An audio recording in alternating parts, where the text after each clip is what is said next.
praise for his quick thinking, his team management, his ability to handle crises. Maya stood beside him, visible in her failure, invisible in her purpose, the deputy who required his support and therefore proved his value.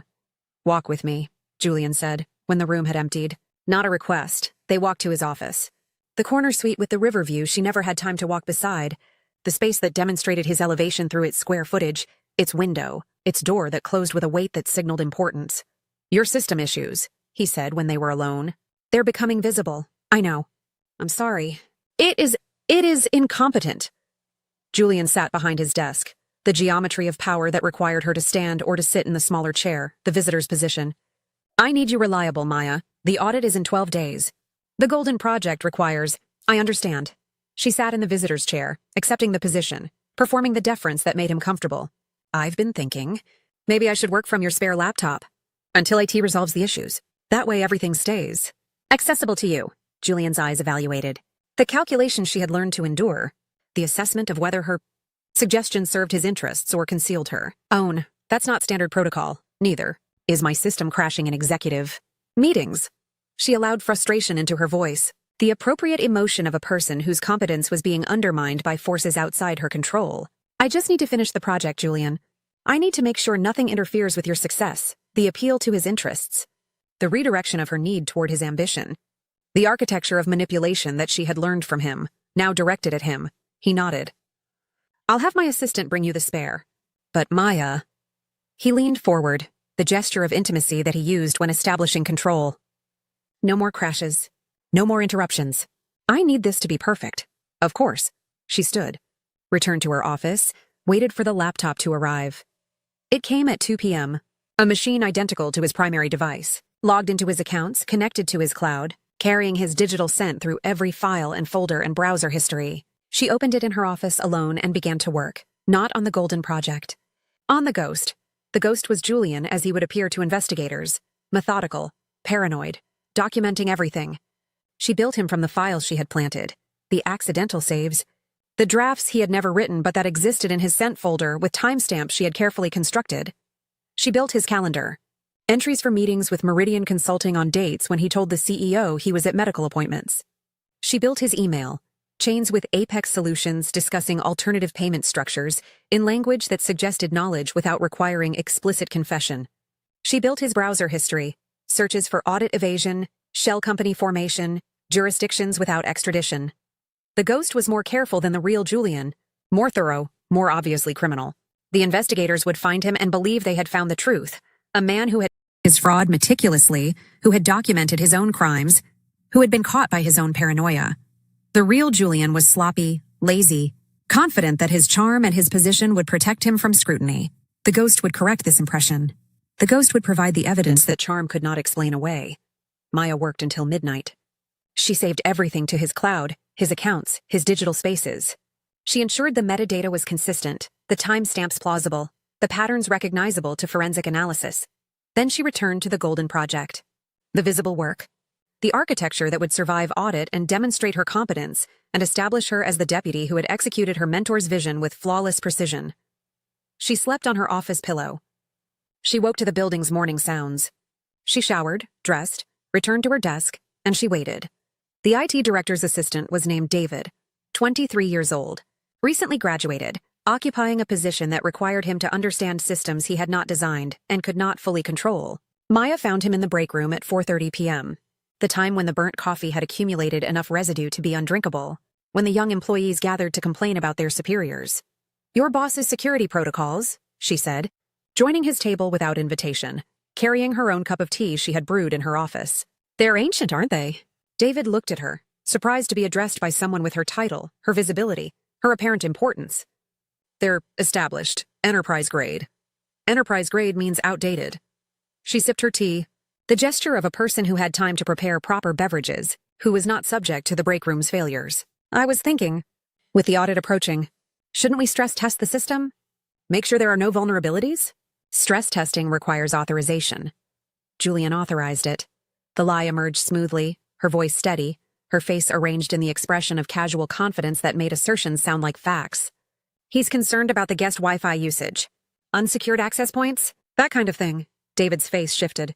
Interest, ambition, the recognition of an opportunity to demonstrate competence to someone who mattered. I could run a diagnostic. Capture usage patterns. See if there are anomalies. That would be helpful. Maya finished her tea, stood, allowed her hand to brush his shoulder as she passed. The gesture Julian had taught her, the casual intimacy of power. Let me know what you find. Discreetly, of course. We don't want to alarm anyone unnecessarily. She walked out. The diagnostic would run that night, capturing the guest Wi-Fi usage patterns, including the Tuesday and Thursday 4:30 p.m. connections from Julian's personal laptop to the vendor portals. The evidence she had already documented would be confirmed by independent observation, IT-sanctioned, audit-ready. The breadcrumbs continued to accumulate. The call came at 2:17 a.m.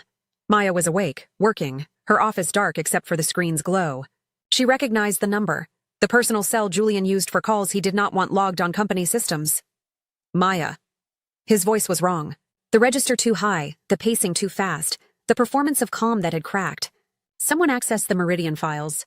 From my home IP, the system flagged it. She held the phone with both hands, her elbows on her desk, her body assuming the posture of concern she did not feel.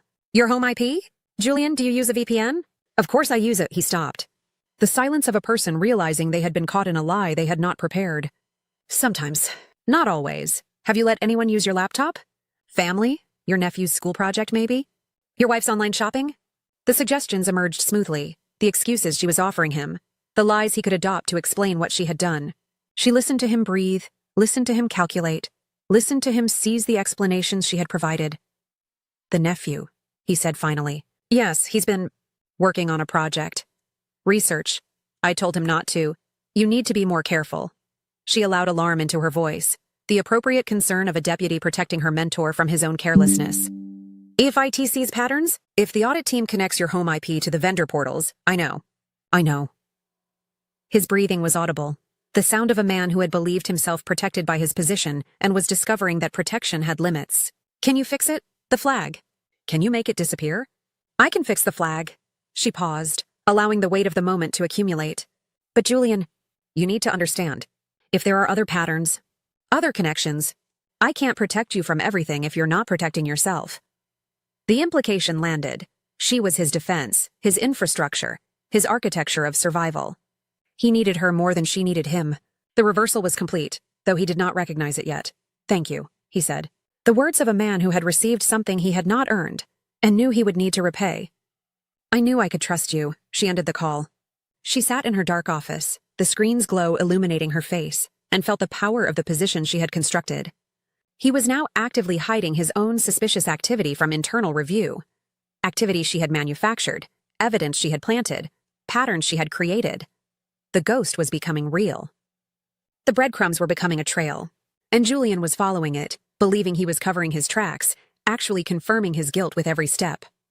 Maya opened her personal budget file. She added the entry, Day 18, the call. The panic. The adoption of excuses I provided. He is now hiding his own innocence, believing it is guilt. She closed the file. She returned to the golden project, the visible work, the architecture that would survive audit and demonstrate her competence. She worked until dawn. She slept for 2 hours. She woke to the building's morning sounds, the systems cycling up, the corporate day beginning its performance. The audit was in 10 days. The ghost was nearly complete, and the man who had designed her containment was about to discover that the architecture he had taught her to build could be directed toward his own imprisonment. She showered. She dressed. She returned to her desk, and she waited. The missed deadline was a seed. Maya planted it in the Q3 reconciliation report, a subtle miscalculation in a subsidiary total that only someone checking her work would find.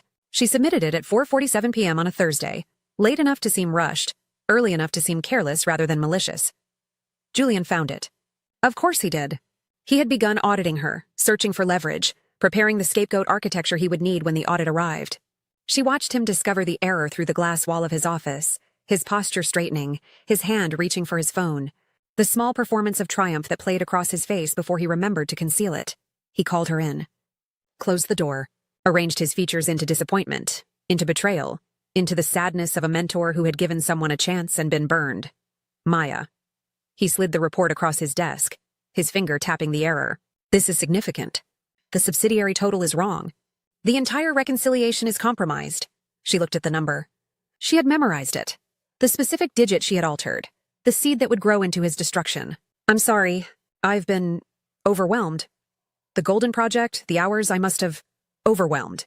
He repeated the word with satisfaction, the diagnosis that would become her identity. I recommended you for this project. I vouched for you. And this is how you perform? I'll fix it immediately. Recalculate, resubmit. No one else needs to know. Everyone needs to know. He stood, moved to the window, the geometry of power that required her to remain seated, looking up. I have to show strength, Maya. The CEO has been asking questions. About both of us. About whether the project is stable. The threat emerged. Her failure as his failure. Her correction as his discovery. His protective intervention as evidence of his leadership. She understood the architecture. She had designed it herself, in reverse, for exactly this purpose. Do what you need to do, she said, her voice small, her face arranged in the expression of shame that the performance required. I understand.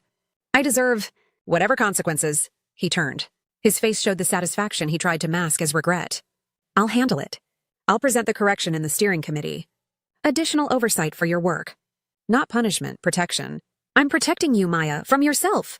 She left his office. She returned to her desk. She opened her personal budget file and added the entry. Day 21. The error planted. The discovery made. His correction creates the actual discrepancy. His protection documents his manipulation. She waited 3 days. Then she forgot to CC Julian on a critical email, sending it instead to compliance directly, containing language that implied he had directed her to simplify certain vendor records. She accidentally presented outdated data in the steering committee, actually current data that conflicted with his private projections, suggesting parallel books. She made mistakes that were truths, errors that were evidence, failures that demonstrated his control. Julian covered for her, increasingly publicly. He became her mentor, her protector, the man managing his brilliant but overwhelmed deputy. Each intervention documented his involvement. Each defense established his knowledge. Each performance of loyalty built the case that he was covering his own crimes through her apparent incompetence. She watched him through the glass wall, his confident posture crumbling in the CEO's office, his gestures too wide, his laughter too loud. She whispered to the right people that Julian had been asking unusual questions about whistleblower protections. She watched him spiral, wondering who else knew, what they knew, whether it was too late to run. She put her hand on his shoulder. We're in this together, right? Whatever happens. He nodded, desperate. He was now committed to protecting her, his only ally, his co-conspirator, his alibi. He didn't know that the ally was the architect, that the co-conspirator was the witness, that the alibi was the evidence. The audit was in 7 days. The ghost was complete. The breadcrumbs had become a trail that led directly to his door, his devices, his paranoid documentation of crimes he had never committed but would be convicted of. Maya sat in her office pillow, her office clothes, her office that had become her fortress. She opened her personal budget file one final time before the end. Day 24. The gaslight complete. He believes he is protecting me from my failures. He does not know he is documenting his own. She closed the laptop. She lay down on her pillow. She slept for 3 hours, dreamless, the sleep of an architect whose building was ready to fall. Tomorrow, the steering committee. Tomorrow, his final performance of protection. Tomorrow, the last breadcrumb that would complete the trail. She woke to the building's sounds. She showered. She dressed. She returned to her desk and she waited. The HR office smelled of lavender and institutional anxiety. Maya sat in the chair designed for visitors, lower than the desk, the geometry that required looking up. She had requested this meeting herself. She had scheduled it for 9 a.m., when the director was fresh, when the documentation was complete, when her performance of breakdown would have maximum impact. I think I'm being set up, she said. The words emerged with appropriate tremor, her hands visible on her lap still now, too still, the rigidity of a person holding herself together. Julian, he's been asking me to sign things, adjustments, historical records I don't understand. She opened her bag, removed her laptop, opened the personal budget 2024 spreadsheet, the coded record she had maintained for months, every transaction, every authorization, every moment when her signature had been required for his architecture. I didn't know, she said. Scrolling through entries the director couldn't interpret. I thought I was helping, being indispensable. But now he's blaming me for errors, finding mistakes that aren't mine, saying I need protection. She laughed, a sound like breaking, the performance of a woman recognizing her own complicity too late. I'm scared. I don't know what's real anymore. The director was new, recently transferred from a subsidiary, not yet integrated into the company's informal networks of loyalty. She looked at Maya with the expression of a person who had been trained to recognize distress, but not to evaluate its architecture. These adjustments. Do you have documentation? Maya produced it. The scanned signatures, the dates, the specific language Julian had used, historical corrections, reclassification, creative solutions. She produced the email chains, the accidental messages to compliance, the record of her mistakes, and his protection. I think he's hiding something, she said. I think he's using me to hide it. And I think... She paused, allowed tears to form, to fall, to demonstrate the vulnerability that made her credible. I think when the audit comes, I'll be the one they find. Not him. He'll have made sure of that. The director made notes, the kind of notes that created records, that established timelines, that transformed private performance into institutional memory. Maya watched her write, knowing each word was a brick in the fortress she was constructing around herself. We'll need to investigate, the director said. Your position, I know, I understand. Maya stood, her legs steady, her face still wet, the combination of composure and collapse that made her story believable. Protective leave. Pending investigation. I accept whatever you need to do. I just wanted someone to know, in case something happens to me, in case I become the mistake that gets corrected. She walked out. She returned to her office, collected her pillow, her clothes, her toothbrush from the executive washroom. She carried them to her car in a box that had contained printer paper, the visible evidence of her departure, her defeat, her removal from the game Julian believed they were playing. She drove home. She entered her apartment. She opened her safe and checked the hard drives, the restoration protocol, the complete architecture of his destruction that she had built while he believed she was building his protection. She slept for 8 hours.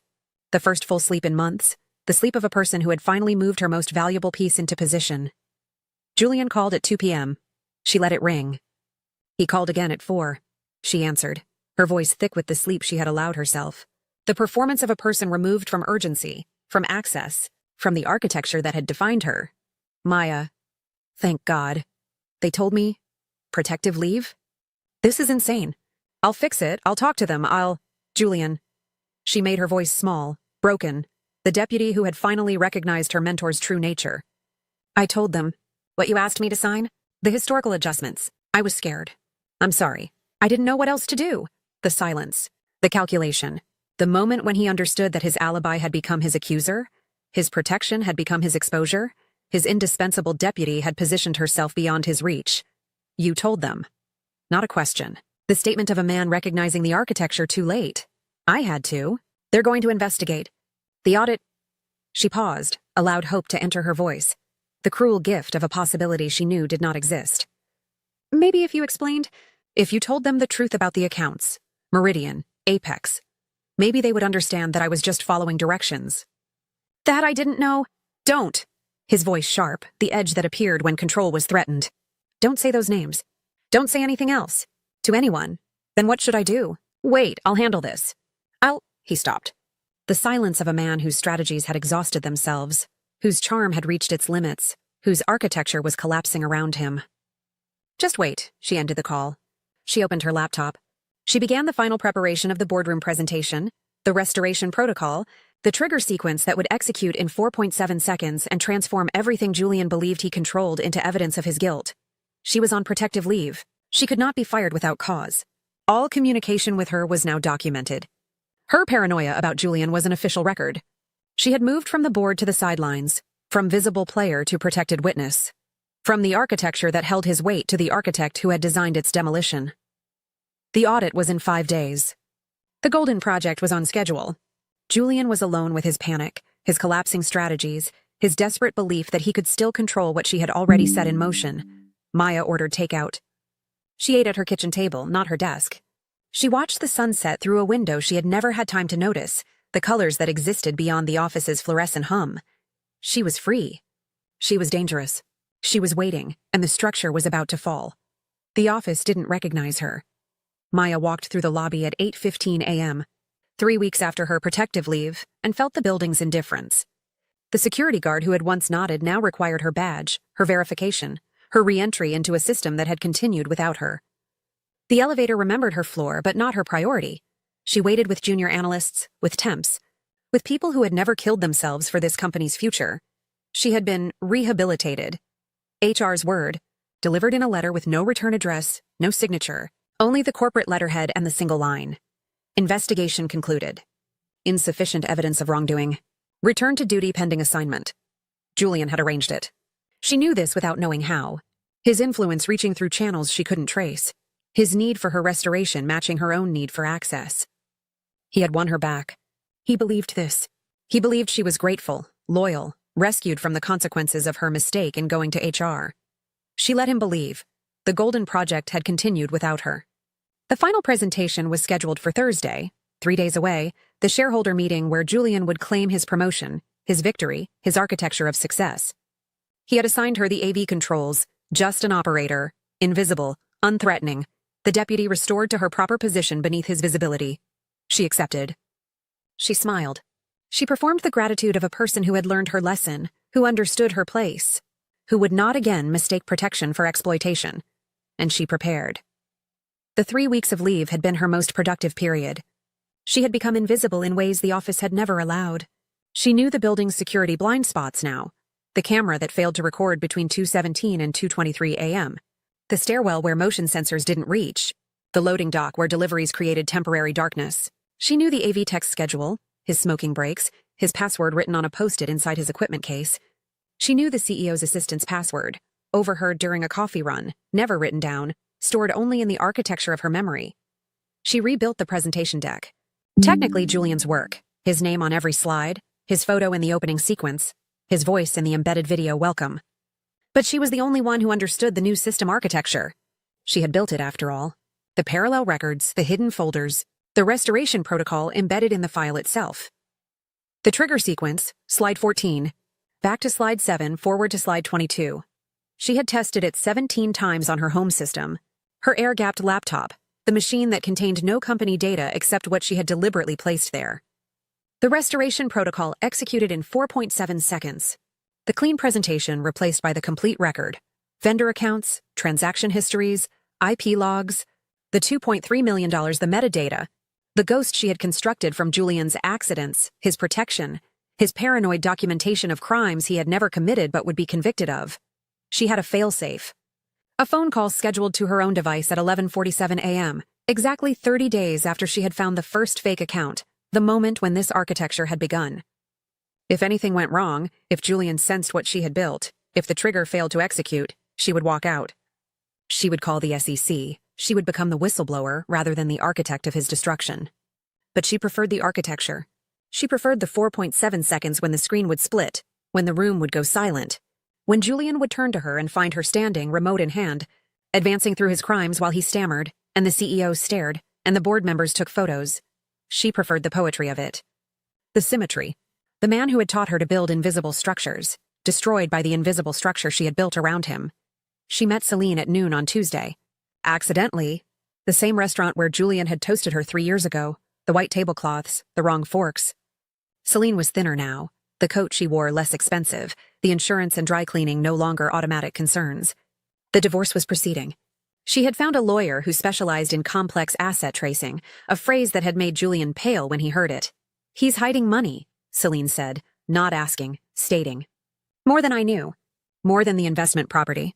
I need records, Maya, I need proof." Maya sipped her water. She had ordered nothing else. She needed her clarity, her steadiness, her absolute control. "I may have access to certain documentation. After Thursday, depending on how events unfold." Celine's eyes were the color of Julian's, she realized. The same coffee-dark evaluation, the same calculation of whether another person was threat or tool or temporary obstacle. "You're going to destroy him. I'm going to survive him." Maya set down her glass. "The destruction is incidental. Or perhaps architectural. The structure he built required certain load-bearing elements. I'm removing my support. Why tell me? Because you'll be interested in his financial records. Because your lawyer's specialty will be useful after the audit. Because..." She paused, allowing the truth to emerge without her decision, the way truths did when architecture was properly designed. "Because you recognized him before I did. 18 months ago. You knew something was wrong without knowing what. I need that on record. Your knowledge. Your timeline. Your validation that the fraud was visible to anyone who wasn't..." Indispensable. Celine smiled. The same smile as Julian's, the mouth before the eyes, the performance of understanding that concealed deeper calculation. I'll be at the shareholder meeting. My lawyer has arranged observer status. I want to see his face when the architecture falls. Maya stood. She left cash for her water, more than necessary, the tip that demonstrated she was no longer calculating percentages of her rent. Thursday, already 7 a.m. Don't be late. The night before, Julian found her in the office at midnight. She had expected this, had prepared for it. The office was her territory now, her habitation, her fortress. She sat at her desk with the presentation deck open, the visible version, the clean architecture that would survive initial scrutiny. He was drunk. She smelled it immediately, the wine he preferred, the expensive bottles he could afford with money that wasn't his, the particular sourness that emerged when alcohol mixed with panic. You know, don't you? He didn't sit. He stood in her doorway blocking the exit, the geometry of threat that he had never needed to deploy against her before. About the accounts. About everything. Maya turned from her screen. She looked at him, this man who had destroyed her career, her reputation, her peace of mind, all for a real estate deal, a coat, an anniversary dinner he had missed. She felt nothing. The architecture she had built required no emotion. Only execution. I know, she said. The words simple, final, the admission that removed her from his power because she no longer needed to conceal her knowledge. Julian laughed. The sound she had learned to read, gravel in water, but now broken, desperate, the performance of ease that had cracked beyond repair. It was just temporary. Just until my real estate deal closed. Then I was going to fix everything. Put it back, the confession. She had not required it, had designed her architecture to function without it. But here it was. His voice, his admission, his belief that explanation could modify consequences. Temporary, she repeated. For 18 months.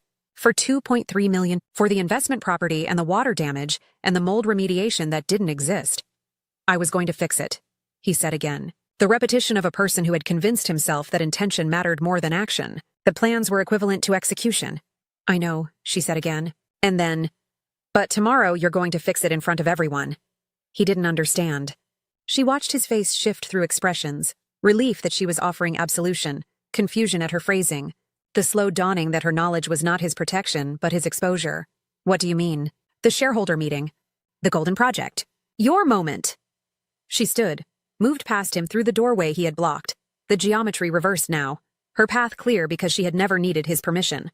You're going to explain the accounts, the vendor relationships, the creative financing. You're going to demonstrate the architecture you've built, Julian, and I'm going to make sure everyone understands it. He reached for her, the hand on her shoulder, the weight of it, the gesture that had defined their 3 years. She stepped away. His hand found empty air, the space where she had been, the infrastructure that had held his shape and was now removing its support. You can't, he said, not threatening, pleading. The voice of a man who had believed himself protected by his position and was discovering that protection had been her gift, her performance, her architecture of submission that was actually architecture of observation. I can, she said. I have. The only question is whether you understand it before they do. Whether you see what I've built around you. Whether you recognize... She paused at the elevator, turned to face him one final time. That you were never the architect, Julian. You were the material, and material doesn't get to choose how it's used. She entered the elevator.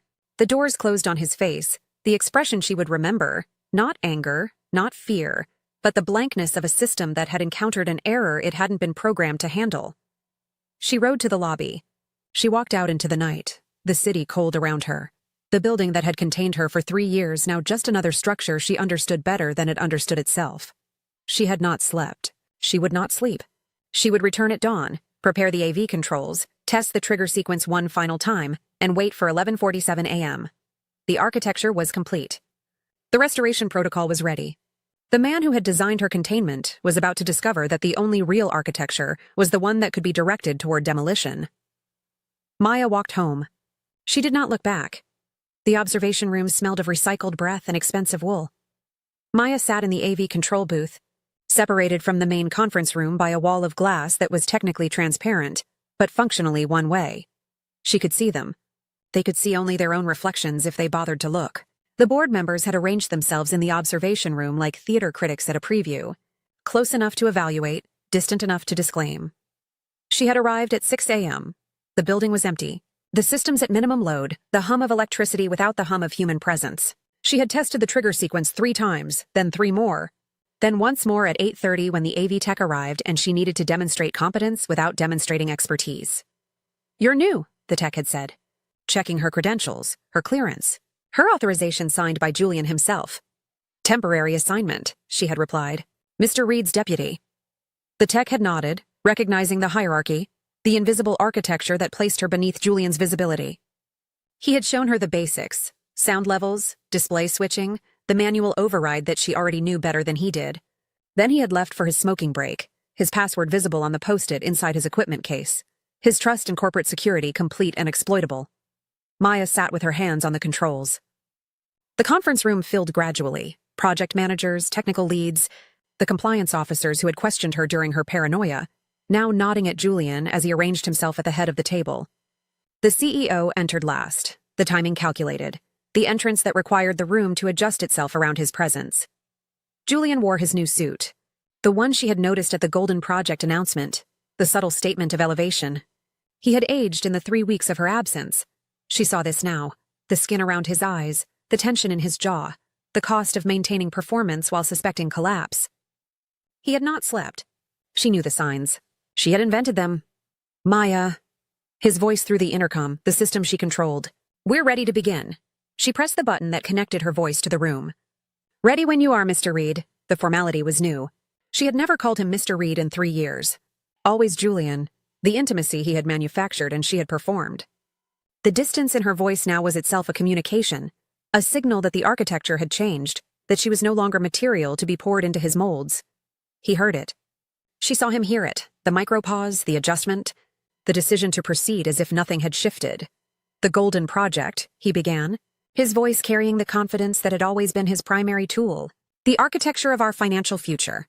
The screen behind him illuminated. Her slides, technically, his name on everyone. She advanced them from her booth, invisible, unthreatening, the operator executing the architect's vision. She watched him watch himself, the way he gestured toward the screen without looking at it, certain that it would display what he expected. The way he smiled at the CEO, at the board members in their observation room, at the future he believed he was claiming. At slide 14, she triggered the first test. The system hesitated. A half-second freeze, the cursor blinking. The kind of glitch that happened in complex presentations that required no explanation, that Julian himself had used to demonstrate his quick thinking in the quarterly review. She let it resolve. She let him continue. She noted the positions of the board members, the CEO's posture, the specific angle of Julian's body that suggested he was already practicing his acceptance speech. At slide 7, she triggered the second test. Backward navigation, unusual but not impossible. A request from the CEO to review that previous point about compliance frameworks. The slide appeared. The compliance framework she had designed, the visible architecture, the clean system that would survive audit. She let Julian explain it, his voice carrying the particular satisfaction of explaining his own protection without knowing it was protection. She advanced to slide 22, the final test. The trigger that would execute the restoration protocol. That would replace the clean presentation with the complete record. That would transform the conference room into a courtroom in 4.7 seconds. She did not press it. She let the presentation continue, Julian's voice rising toward conclusion. His summary of streamlined efficiency and reduced compliance overhead, and all the phrases that meant something else in the architecture she had built. The rehearsal ended. The board members filed out, their evaluations private, their impressions already formed. The CEO shook Julian's hand, the gesture that promised promotion, that confirmed Julian's belief in his own ascent. Maya remained in her booth. Julian found her there, entering through the side door. The access he believed was his right. "Whatever happens tomorrow," he said, standing too close, his cedar cologne filling the small space. "I want you to know I couldn't have done this without you." He meant the project. He meant the fraud. He meant everything. The 3 years, the signatures, the architecture that had made him visible and her invisible. Maya looked at him. She thought of the hard drives in her apartment safe. The restoration protocol tested 17 times. The phone call scheduled to her own device at 11:47 a.m., exactly 30 days after she had found the first fake account, the moment when this architecture had begun. "I know, Julian," she said. "That's why I stayed," he smiled. The smile that reached his mouth before his eyes, the performance of understanding that concealed his misunderstanding. He thought she was being loyal. He thought she was grateful. He thought the "I stayed" referred to the late nights, the 16-hour days, the office that had become her habitation. She let him think it. She let him leave, his new suit disappearing down the hallway, his future still visible to him, his collapse still invisible. Maya sat in the booth for one more minute. She looked at the controls that would execute his destruction. She felt the weight of the remote in her pocket, the failsafe, the choice between the architecture she had designed and the simpler escape of whistleblower, victim, survivor, who had not become architect. She removed her hand from the control. She had already decided. She had decided months ago in the server room at 3:47 a.m., when she had first understood that the only way to survive the architecture was to become the architect. Tomorrow, 11:47 a.m., the trigger sequence, the 4.7 seconds, the room going silent as Julian turned to her and found her standing, remote in hand, advancing through his crimes while he stammered and the CEO stared, and the board members took the photos that would become evidence. She walked out of the booth. The hallway was bright, the building's systems fully operational, the company continuing its functions without awareness of what was being prepared in its depths. She passed Celine in the lobby. The wife, the observer, the witness Maya had positioned to see Julian's face when the architecture fell. They did not acknowledge each other. They did not need to. They were both waiting for 11:47 a.m. Maya walked out into the day. She had not slept. She would not sleep. She would return tomorrow, execute the sequence, and become what she had been building toward. Not victim, not villain, but the architect who had finally removed her support from the structure that had contained her. The dress rehearsal was complete. The performance would begin in 24 hours, and Julian would finally understand what she had meant when she said she stayed. The shareholder meeting filled the main conference room to capacity. Maya arrived at 7 a.m., 3 hours before the 10 a.m. start, to prepare the AV systems without witnesses. She had not slept. Her body operated on a different frequency now, adrenaline and architecture, the precision of execution that required no rest. She tested the trigger sequence twice in the empty room, the screen splitting and rejoining in 4.7 seconds, the restoration protocol flawless. The room filled gradually. 200 people in suits that cost more than her monthly rent. The collective weight of capital that had never questioned its own architecture. Remote investors watched via live feed, their faces small squares on a screen that would soon display more than they had paid to see. Julian arrived at 9:47. 7 minutes early, his new suit pressed, his cedar cologne detectable from the doorway. He moved through the room with the confidence of a man who had rehearsed his victory, who had shaken the CEO's hand and believed the gesture was promise rather than performance. He did not look at Maya. She sat at the AV controls, dressed in her least noticeable suit, gray, not black, the color that disappeared into backgrounds, into infrastructure, into the architecture of support that held up more visible structures. Her hair was in a tight bun. Her glasses were clear, unnecessary, the small assertion of authority that glasses provided to women in technical roles. She had removed her heels. She wore flats that made no sound on the carpet. She would need to move quickly when the moment came. The CEO spoke. The introduction Maya had heard in rehearsal, now delivered to the full room. The amplified weight of public performance. The architect of our financial future, Julian began. His presentation was smooth. The Golden Project, the streamlined efficiency, the reduced compliance overhead. The screen displayed her slides, her architecture, his name. She advanced them from her station, invisible, unthreatening. The operator executing the vision he believed was his. She watched him, the way he gestured without looking. The way he smiled at the CEO, at the board members, at the future he was claiming. The way he did not see her, had never seen her, had seen only the function she performed, and not the architect she had become. At 11:44 a.m., 3 minutes before the scheduled trigger, she placed her hand on the remote. The failsafe phone call was set for 11:47. She would execute at 11:46. Before the call, before the escape, before any possibility of reversal. 45. Julian was reaching his conclusion, his voice rising toward the triumph he had rehearsed, the promotion he believed was his. 6. Maya pressed the first trigger. Slide 14 appeared. The system hesitated. The room did not notice. Hesitation was normal. Technology was imperfect. The presentation continued. She pressed the second trigger. Back to slide 7. The screen changed. Not the compliance framework Julian expected. His personal calendar. Meetings with Meridian Consulting on dates he had told the CEO he was at medical appointments. The room went silent. The silence of 200 people recognizing something wrong without yet understanding what. Julian laughed. The sound she had learned to read, gravel in water, now broken, desperate. Wrong slide, Maya. She did not respond. She did not look at him. She pressed the third trigger.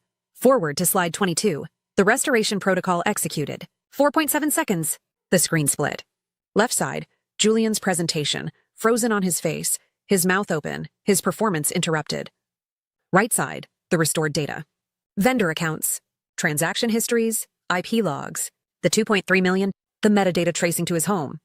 The ghost she had constructed from his accidents, his protection, his paranoid documentation of crimes he had never committed but had authorized, had directed, had required her to build. The room was silent. Then not silent. The sound of 200 people understanding simultaneously, the collective exhale of capital recognizing fraud, Maya. Julian's voice, not through the presentation system but directly, turning toward her, finding her standing, remote in hand, advancing through his crimes while he stammered and the CEO stared. Fix this. Technical malfunction. Maya, fix this. I can't. Julian. Her voice carried through the room's amplification, the system she controlled projecting her words to every corner, every remote feed, every recording device. This is the real data. The data you asked me to hide. The data you tried to blame on me. She advanced manually now, each slide a new crime. The shell companies, the brother-in-law's LLC, the personal laptop logins, the cleaning he had asked her to do, the historical adjustments, the signatures he had required, the architecture of fraud that she had documented while she was building the architecture that would expose it. Julian screamed at security to remove her, but security was watching the screen, understanding their own complicity in the building's architecture, uncertain who was criminal and who was witness. The CEO did not move. He sat, staring at the screen, at the 2.3 million, at the dates that matched his own medical appointments, at the structure he had approved without examining. The board members took photos. The remote investors watched their small squares become evidence. Celine, in the observer seats, did not take photos.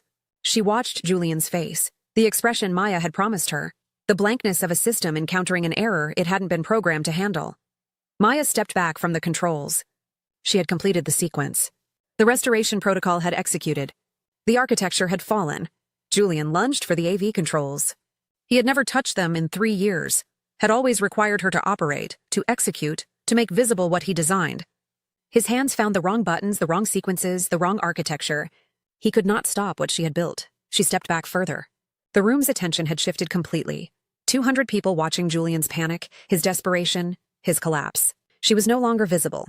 She had become what she had always been, the infrastructure that held the structure. Now removed, now watching the fall she had designed. You built this? Julian. Her voice still amplified, still carrying. The final sentence she had prepared. The architecture of her own emergence. I'm just the architect who kept the blueprints. She walked out. The security that had not removed her now cleared a path, uncertain of her status, her role, her position in the hierarchy that was collapsing around them. She walked through the lobby, past the reception desk where she had arrived 3 years ago, past the elevator that had carried her to Julian's corner suite, past the building that had contained her and that she had finally made visible. She did not look back. She did not need to. The 4.7 seconds were complete. The structure had fallen, and she had already designed what would rise in its place. The corner office smelled of leather and someone else's success. Maya sat behind the desk that had belonged to 3 CFOs before her, the wood polished by the anxiety of hands that had gripped its edges during earnings calls, terminations, the small hours of the night when numbers wouldn't reconcile. The window framed the river she still hadn't walked beside, the view that confirmed elevation through its distance from the street. 3 months since the shareholder meeting. 3 months since the 4.7 seconds that had transformed Julian from architect to evidence. His trial was pending, the indictment public, the details recycled through business media with the moral satisfaction that corporations applied to individual failure. Rogue executive. Whistleblower protected. Systems improved. She had been the whistleblower. She had also been the architect of the fraud she exposed. She had built the parallel records, the restoration protocol, the ghost of Julian's criminality from metadata she had planted. The investigators had never found her fingerprints on the structure. They had found only his signatures, his logins, his paranoid documentation of crimes he had authorized but she had constructed. Maya opened her safe. Not the one in her apartment, the one built into the wall behind the CFO's desk. The compartment that had contained the secrets of her predecessors. She removed the files she kept there. Julian's indictment documents, each page marked with her own notes, her translation of his crimes into the language of survival. Celine's divorce settlement, the real estate recovered, the assets traced through jurisdictions that had required her quiet assistance. The IT assistant's recommendation letter, David's gratitude for the stress testing that had launched his security career. The HR director's thank you note for identifying systemic vulnerabilities before they could metastasize. Evidence of her innocence, her strategy, her survival. She also kept the photograph. Elena Voss, 26, from a state school with no connections, the senior analyst Maya had hired 6 weeks ago. The face that watched her with the same hunger Maya recognized from mirrors, from bathroom stalls, from the reflection of laptop screens during video calls. The hunger that was desperation dressed in ambition. Maya had begun teaching her. The technical skills, data architecture, audit evasion, efficiency optimization. The social skills, the coffee runs, the invisible observation, the performance of gratitude that made power comfortable. She watched how Elena responded to moral ambiguity. Elena did not blink. She asked questions about legacy account management that were too specific, too informed. A mirror. Or a warning. Maya closed the safe. She opened her new spreadsheet, Personal Budget 2025, the file that documented nothing yet, but would eventually contain what she needed to survive this elevation. This inheritance, this corner office that was also a target. Her phone buzzed. The CEO's assistant. The meeting she had requested, the one that would confirm her position or expose her vulnerability. She walked to his office. The same corner suite Julian had occupied, the same river view, the same door that closed with weight. The CEO was smaller than she remembered from the shareholder meeting, from the all-hands where he had called her the real architect of our integrity. Power compressed people when encountered directly. Maya. He did not stand. I need you to look at something. The folder. The leather worn at the corners, the patina of long use, the prop in a performance that had continued for years. He slid it across the desk, displacing her attention with his urgency. Irregularities in the Asia-Pacific division. Nothing serious, but sensitive. He smiled. The smile that reached his mouth before his eyes. I need someone I can trust. Someone who knows how to be discreet. Maya looked at the folder. She did not touch it. She thought of Julian, the night before the shareholder meeting, drunk in her office, confessing his temporary fraud, his creative financing, his belief that explanation could modify consequences. She thought of her own architecture, the parallel records, the restoration protocol, the ghost she had built from his metadata. She thought of Elena, waiting in her office, learning to see patterns, to build parallel systems, to survive. Maya opened the folder. The patterns were immediate. The shell companies better hidden than Julian's, more layers, more jurisdictions, more plausible deniability. The amounts larger, 40 million over 5 years. The signatures belonged to the CEO's son-in-law, but the authorization chains, the metadata, the IP logs when she traced them, when she would trace them, would lead somewhere else. To assistants. To deputies. To indispensable infrastructure that had been required to build what someone else designed. She closed the folder. She looked at the CEO. This man who had watched Julian fall and had not asked how she knew. Who had promoted her without asking why she stayed. Who needed her now because she had proven she could destroy people and look innocent doing it. Of course, she said. The words automatic. The performance of loyalty. The architecture of survival that she had learned to build and was now required to maintain. That's what I'm here for, she stood. She carried the folder to her office, to her corner, to her window with the river view. She sat behind the desk that had belonged to 3 CFOs before her, the wood polished by anxiety she was only now beginning to feel. Maya opened her laptop. She created a new file, encrypted, distributed, the architecture she had learned to build for her own protection. She began to document the CEO's request, the folder's contents, the patterns she had recognized immediately. She built her parallel record while she was building the visible compliance he required. She also opened Personal Budget 2025. She added the first entry. Day 1, the inheritance. The corner office. The folder. The recognition that the only real architecture is the one we maintain ourselves. Everything else is just habit. She saved both files. Closed the laptop. Sat in the leather chair that smelled of someone else's success and felt the cold of the window against her back, the warmth of the afternoon sun on her face, the weight of the folder on her desk. She had destroyed Julian for $2.3 million and a real estate deal. The CEO was offering her $40 million and the protection of his family's diplomatic connections. The scale had changed. The architecture had not. Maya stood. She walked to the window. She looked down at the river she had never walked beside, the street she had elevated herself above, the city that continued its functions without awareness of what was being built in its depths. She thought of Elena, the hunger, the specific questions, the mirror that might become a warning, or might become the next architect, or might become the infrastructure that would hold her weight when she finally removed her own support. She thought of Julian, awaiting trial, learning that the only real architecture was the one that could be directed toward demolition. She thought of herself. 3 years ago, in the break room with burnt coffee, accepting the hand on her shoulder, believing that indispensability was protection rather than exposure. The phone buzzed. Elena's name on the screen. A question about legacy account management. A request for guidance. A hunger that required feeding. Maya answered. She walked Elena through the technical skills, the social skills, the performance of gratitude that made power comfortable. She did not warn her. She did not protect her. She taught her, the way Julian had taught her. The way the CEO was now teaching her. The architecture that would eventually require her to choose between becoming the material or becoming the architect. She ended the call. She returned to her desk. She opened the CEO's folder and began to work, not on his concealment, not yet, but on her documentation, her parallel record, her architecture of survival. The corner office was cold. The leather chair was hard. The riverview was distant. Maya sat in her inheritance and began to build what she would need when this structure, like all structures, eventually required demolition. She was patient. She was practiced. She was the architect who kept the blueprints, and the building was still standing.